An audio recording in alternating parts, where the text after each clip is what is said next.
వరుస దాడులతో కశ్మీర్లో ఉగ్రవాదులు కలకలం రేపుతున్నారు. సోమవారం కథువా జిల్లా మాచేడి ప్రాంతంలో సైన్యం వాహనంపై పక్కా పథకం ప్రకారం కాల్పులకు పాల్పడ్డారు. మాచేడి కిన్లీ మల్హార్ మార్గంలో పహారా కాస్తున్న సైనిక వాహనంపై తొలుత బడ్నోటా గ్రామం వద్ద గ్రెనేడ్ విసిరారు. వాహనం ఆగిపోవడంతో సైనికులు తేరుకోకముందే కాల్పులు జరిపారు. దీంతో 5 సైనికులు ప్రాణాలు కోల్పోయారు. మరో 5 తీవ్రంగా గాయపడ్డారు. దాడి అనంతరం సైనికులు ప్రతిఘటించడంతో ఉగ్రవాదులు సమీపంలోని అడవిలోకి పారిపారు. వారి కోసం అదనపు బలగాలను రప్పించి గాలింపు చేపట్టారు.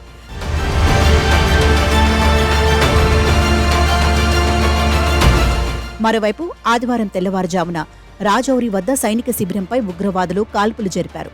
సైనికులు ఎదురు కాల్పులు జరపడంతో పరారయ్యారు. కాగా నెల రోజుల్లో కథువా జిల్లాలో 4 ఉగ్రదాడులు జరగడం గమనార్హం. కుల్గాం జిల్లాలోని 2 గ్రామాల్లో శనివారం నుంచి ఎన్కౌంటర్లు కొనసాగుతున్నాయి. 6 ఉగ్రవాదులు 2 సైనికులు మృతి చెందారు. కశ్మీర్లో వరుస ఉగ్రవాద దాడుల ఘటనల నేపథ్యంలో భారత సైన్యం తనిఖీలను విస్తృతం చేసింది. కుల్గాం జిల్లా చిన్నిగాం ఫీజల్ గ్రామంలో ఓ ఇంట్లోనే ఉగ్రవాదులు బంకర్ ఏర్పాటు చేసుకున్న సంగతి ఈ సందర్భంగా వెలుగులోకి వచ్చింది.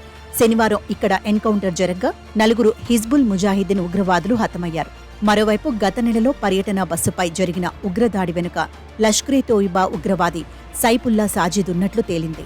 మరోవైపు ఆకస్మిక దాడి చేసిన ఉగ్రవాదులు ఈ మధ్యే సరిహద్దుల్లో నుంచి దేశంలోకి చొరబడినట్లు భావిస్తున్నట్లు అధికారులు తెలిపారు. కాల్పుల అనంతరం పోలీసులు, పారామిలిటరీ దళం సాయంతో సైనిక సిబ్బంది ఎదురుదాడికి దిగటం వల్ల ఉగ్రవాదులు సమీపంలోని అటవీ ప్రాంతంలోకి పారిపోయినట్లు చెప్పారు.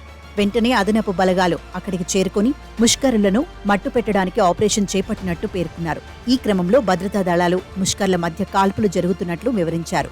3 ఉగ్రవాదులు దుశ్చర్యకు పాల్పడినట్లు తెలుస్తోందని, వారి వద్ద భారీ స్థాయిలో ఆయుధాలు ఉండొచ్చని చెప్పారు. తామే ఈ దాడికి పాల్పడినట్లు పాకిస్తాన్కు చెందిన నిషేధిత ఉగ్ర సంస్థ జైషే మహమ్మద్ అనుబంధ ముఠా అయిన కశ్మీర్ టైగర్స్ ప్రకటించుకుంది.